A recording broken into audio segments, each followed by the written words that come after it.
communities together that are separated through conflict, and we bring them together through football, rugby, any other sports. It could be handball, could be, you know, tennis, anything. The values of Football for Peace: respect, responsibility, equality, trust, inclusion.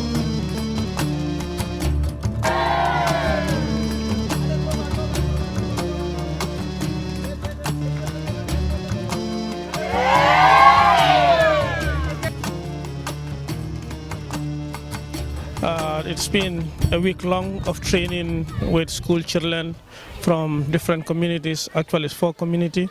The community of Katong, Gunjur, Berending and Madina Salam. The training is centered on value-based coaching. There are 5 values that we work with. Throughout the week we have been working on building values such as trust, responsibility, honesty, equity and inclusion. And we've been doing this through teaching them football and rugby.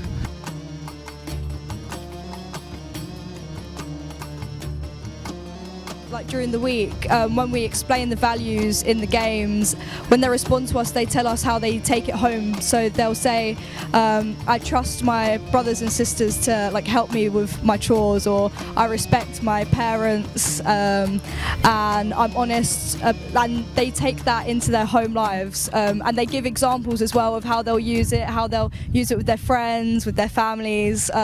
So it's clear to see that they're really taking on board what we're teaching them, which is really good.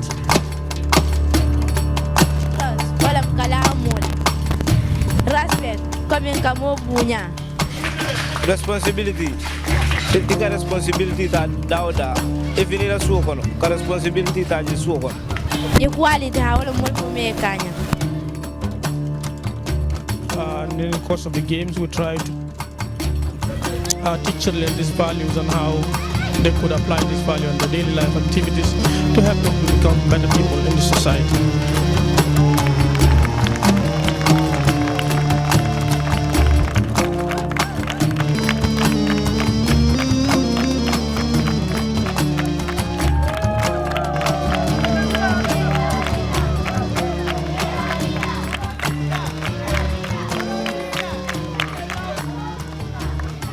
It's clear to see as well that the coaches from Gambia are really taking on things that we are teaching them.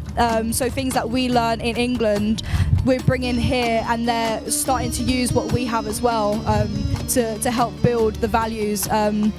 So I think the communication between England and Gambia, it should keep going, because we're learning a lot from each other as well. So not only are we learning when we come here, but we're teaching them as well.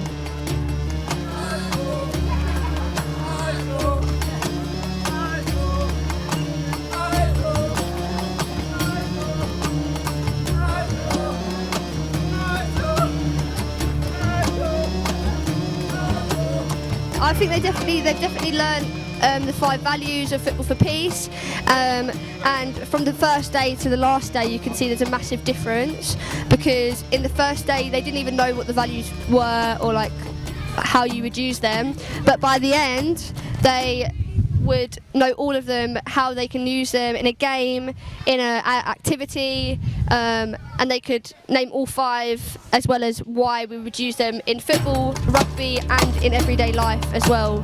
Yes. Football for Peace Gambia could certainly use support from the government, at the very least as formal recognition as a non-governmental organization or charity. Any support that the government could provide in terms of small amounts of stipends or equipment or anything of that nature, of course, would be a massive help to all 4 of the villages. So in particular, in terms of the Gambian government, it does not have to be from the Ministry of Sport. I understand there is a Department of Community Development, and that is really what Football for Peace does. It is not developing sports talent, it is developing the community.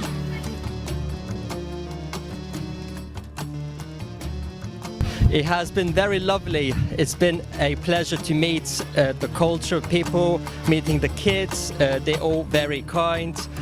They are very welcoming, and I just had such a very lovely time with coaching them and also getting to know them. be to thank all the communities that have been working with us. We know it's quite a great work and there is a lot of responsibility in it. We are still open to partner with so many organizations. Like I said, we want to reach out to the Gambia, and we alone will not be able to do it. We need to work with other communities. We need to work with other NGOs that are like-minded with us to be able to achieve this.